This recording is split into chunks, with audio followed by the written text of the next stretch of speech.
नमस्कार दोस्तों, OCN network में आपका स्वागत है। मैं हूं ओमकार चौधरी। देखिए, विदेश मंत्री एस जयशंकर खरी-खरी सुनाने के लिए जाने जाते हैं।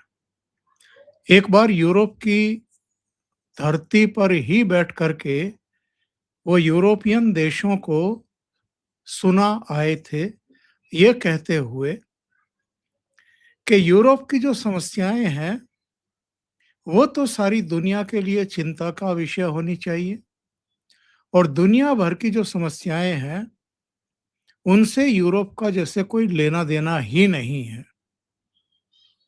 इसके अलावा भी समय समय पर वो यूरोप में बैठ कर के यूरोपियन देशों को और अमेरिका में बैठ कर के अमेरिका को भी खरी खोटी सुना चुके हैं।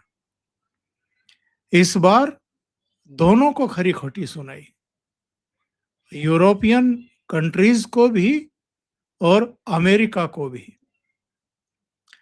और जगह थी फिनलैंड। फिनलैंड की विदेश मंत्री भी उनके बराबर में बैठी हुई थी। पत्रकारों ने कुछ चुभते हुए से सवाल पूछने शुरू किए, खास तौर से रूस से तेल खरीद को लेकर के, और कुछ नैतिकता का भी प्रश्न खड़ा करने की कोशिश की। तो एस जयशंकर ने एक पल नहीं लगाया, उनको हकीकत बयान कर दिया और कहा कि जब यूरोपियन देशों पर अमेरिका की तरफ से तमाम तरह की पाबंदियां लगाई गई, जिनमें रूस से तेल खरीदने पर भी पाबंदी शामिल थी, तो भारत के ऊपर तो किसी तरह की कोई पाबंदी है नहीं और ना ही लगी हुई है और ना ही कोई लगा सकता है। भारत का अधिकांश तेल, कच्चा ईंधन पश्चिमी देशों से आता था, खाड़ी के देशों से आता था। लेकिन जब रूस से तेल खरीदने की पाबंदी अमेरिका ने यूरोपियन देशों पर लगा दी, तो यूरोपियन कंट्रीज ने पश्चिमी एशिया से, यानी इन खाड़ी के देशों से तेल खरीदना शुरू कर दिया। तो ऐसे में भारत के सामने विकल्प क्या बचता था, क्योंकि स्थितियां बदल चुकी थी। भारत को जितना चाहिए उसकी भरपाई अब कैसे होगी, और चूंकि हमें रूस से सहज, उपलब्ध और सस्ता, अपेक्षाकृत सस्ता तेल मिल रहा था, तो भारत ने वहां से खरीदना शुरू किया। और यही वो समय था जब अमेरिका ने भी भारत को रूस से तेल खरीदने के लिए प्रोत्साहित किया, एक रणनीतिक दांव के तहत। और यह दांव क्या था? अमेरिका के उस समय के जो स्ट्रेटेजिस्ट थे, उनका ये मानना था कि भारत अगर वहां से तेल खरीदता रहेगा तो तेल की कीमतें आसमान नहीं छू पाएंगी, क्योंकि बहुत सारे देशों को यहां रिफाइन करके भारत भी तेल सप्लाई करता है। और ये किसी से छिपा नहीं है, यह अमेरिका तब भी जानता था जब उसने प्रोत्साहित किया था कि आप रूस से तेल खरीदते रहिए। लेकिन बाद में एस जयशंकर ने कहा कि बाद में दोहरे मानदंड अपनाते हुए अमेरिका ने हम पर 50% टैरिफ थोप दिए। उन्होंने कहा कि ये खेल हम बहुत अच्छे तरीके से जानते हैं कि भारत के साथ खेल क्या हुआ है। एस जयशंकर का जरा वो बयान सुन लेते हैं जो उन्होंने कहा है।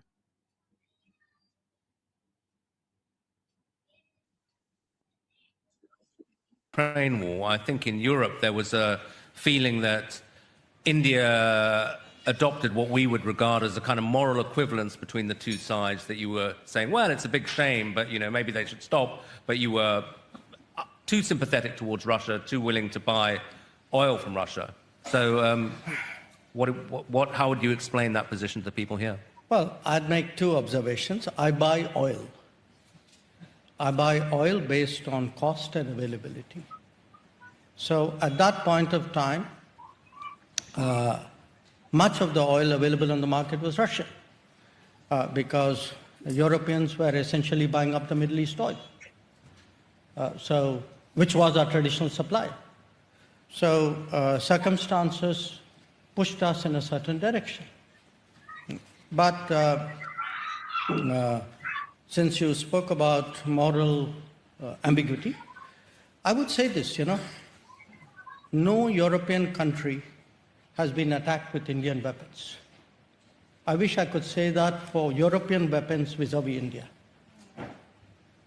So keep that in mind.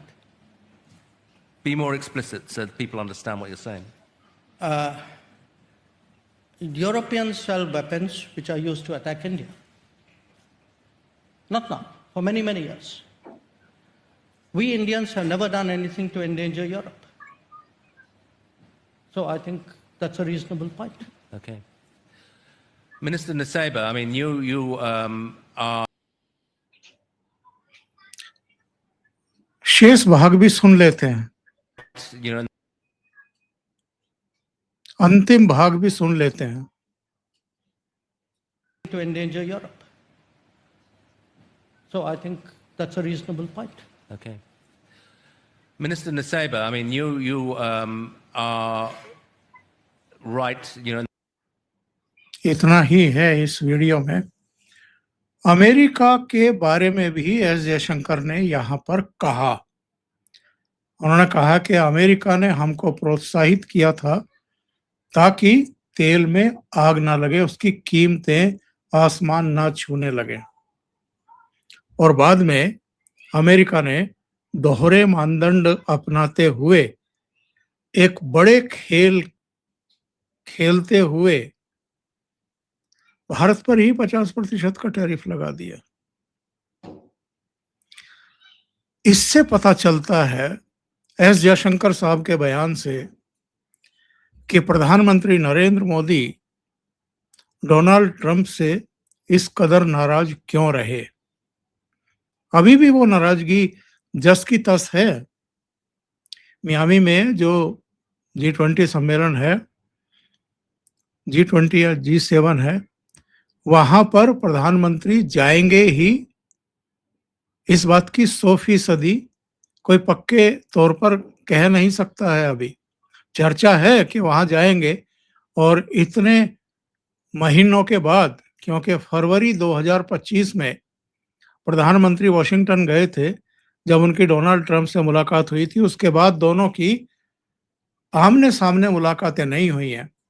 Phone पर बातें हुई हैं, ट्रेड डील पर भी चर्चाएं हुई हैं, लेकिन प्रधानमंत्री नरेंद्र मोदी और ट्रंप के बीच में नहीं, उनके प्रतिनिधियों और हमारे प्रतिनिधियों के बीच में हुई हैं.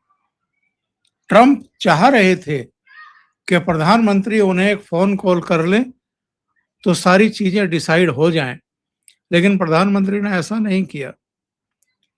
उनके कई बड़बोले मंत्रियों ने बीच में कुछ ऐसे बयान दिए जो हमारे सत्ता प्रतिष्ठान को, हमारे विदेश मंत्रालय से लेकर के पीएमओ तक को बहुत नागवार गुजरे. एक वो इनके आर्थिक सलाहकार हैं नवारो, उन्होंने तो कहा था कि 3 बार डोनाल्ड ट्रंप ने प्रधानमंत्री नरेंद्र मोदी को मैसेज छोड़ा कि वो एक बार फोन कर लें, और तीनों ही बार उनकी तरफ से फोन नहीं आया. अब प्रधानमंत्री नरेंद्र मोदी को माफी मांगनी पड़ेगी और 2 महीने के भीतर बातचीत के लिए टेबल पर भी आना पड़ेगा. जब इस तरह के अहंकार पूर्ण और मैं कहूंगा कि बकवास से भरे हुए बयान आते हैं तो शायद वो लोग भूल जाते हैं कि आज भारत की पोजीशन क्या है. और नरेंद्र मोदी प्रधानमंत्री के तौर पर कितनी एक मजबूत पकड़ रखते हैं, न केवल भारत की राजनीति पर बल्कि पूरी दुनिया में उनकी एक साख है और ग्लोबल लीडर के तौर पर वो स्थापित हो चुके हैं। तो प्रधानमंत्री ने फोन नहीं किया। इसके अलावा भी जो 50% टैरिफ थोपी थी गलत तरीके से, गलत कारणों से, इसके अलावा भी अमेरिका की तरफ से कई ऐसी चीजें हुई और खुद डोनाल्ड ट्रंप ने बदजुबानी की थी। एक आपको याद होगा, उन्होंने डेड इकोनॉमी बताया था भारत की इकोनॉमी को, और जिसको राहुल गांधी भी ले उड़े थे। उन्होंने भी कैमरों पर कहा था कि क्या आप सबको पता नहीं है कि भारत की इकोनॉमी डेड इकोनॉमी है। और ये चलो डोनाल्ड ट्रंप ने किस झोंक में कह दिया, नहीं कहना चाहिए था।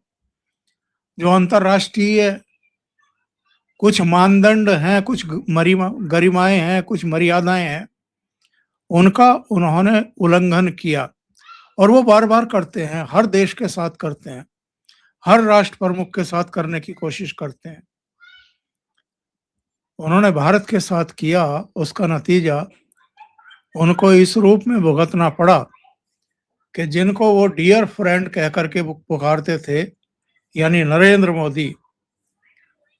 मोदी ने उनकी फोन कॉल तक लेना बंद कर दिया। कम से कम 4 फोन कॉल के बारे में जानकारी है कि उनकी तरफ से आई और प्रधानमंत्री ने उनसे बातचीत नहीं की। और अभी भी चीजें नॉर्मल हुई नहीं है। एफटीए अभी भी सिरे नहीं चढ़ पाया है। अमेरिका को लग रहा था कि अगर हमसे एफटीए नहीं किया भारत ने तो शायद भारत तो बर्बाद ही हो जाएगा, लेकिन यूरोपियन यूनियन के साथ कर लिया, बाकी देशों के साथ कर लिया, अमेरिका के साथ अभी भी हमने लटका करके रखा हुआ है, क्योंकि हमारे लिए राष्ट्रहित, हमारे लिए खेती किसानी और हमारे लिए डेयरी उद्योग सर्वोच्च है। किसानों की कीमत पर समझौता नहीं हो सकता, ये अमेरिका को बताया जा चुका है और वो इस जिद पर अड़े हुए हैं कि उनके यहाँ से कुछ कृषि उत्पादों को खरीदने की गारंटी दे भारत, उनके लिए बाजार खोले, हमारा डेयरी सेक्टर है उसको खोले, लेकिन भारत स्पष्ट इनकार कर चुका है। तो जिस तरह की नीति कुल मिलाकर के भारत के प्रति डोनाल्ड ट्रंप की और उनके शासन प्रशासन की रही है, उससे प्रधानमंत्री काफी नाराज रहे हैं और वो नाराजगी खुद उनकी वाणी से नहीं, उनके व्यवहार से, उनके स्टेप से और विदेश मंत्री एस जयशंकर के बयानों में हमें दिखाई सुनाई दे जाती है अलग अलग मौकों पर। तो यूरोप में फिनलैंड में बैठ करके उन्होंने यूरोप को ही सुनाया, उन्होंने अमेरिका को भी सुनाया और यूरोप को तो ये भी कह दिया, जब ये कहा गया कि एथिक्स की बात हो रही थी, मॉरल्स की बात हो रही थी, तो उन्होंने कहा कि भारत के द्वारा बेचे गए हथियार कभी भी यूरोपीय देशों के खिलाफ इस्तेमाल नहीं हुए। लेकिन यूरोपियन कंट्रीज ने ऐसे देशों को भी हथियार बेचे हैं जिन्होंने उनका इस्तेमाल भारत के खिलाफ किया है। इसलिए ये मॉरल्स की तो बात ही ना करें, नैतिकता की और उच्च मानदंडों की तो बात ही ना करें यूरोपियन कंट्रीज, तो ज़्यादा बेहतर है। तो अभी के लिए इतना ही। बहुत बहुत धन्यवाद। अगर आपको ये चैनल और इसके कंटेंट पसंद आ रहे हैं तो लाइक करें, कमेंट करें, वीडियो को शेयर भी करें। अभी तक अगर आपने ये चैनल सब्सक्राइब नहीं किया है तो सब्सक्राइब कर लें, साथ में लगे बेल आइकॉन को दबा दें ताकि आगे आने वाले वीडियो और उनके नोटिफिकेशन आप तक पहुंचते रहें। बहुत बहुत धन्यवाद। नमस्कार।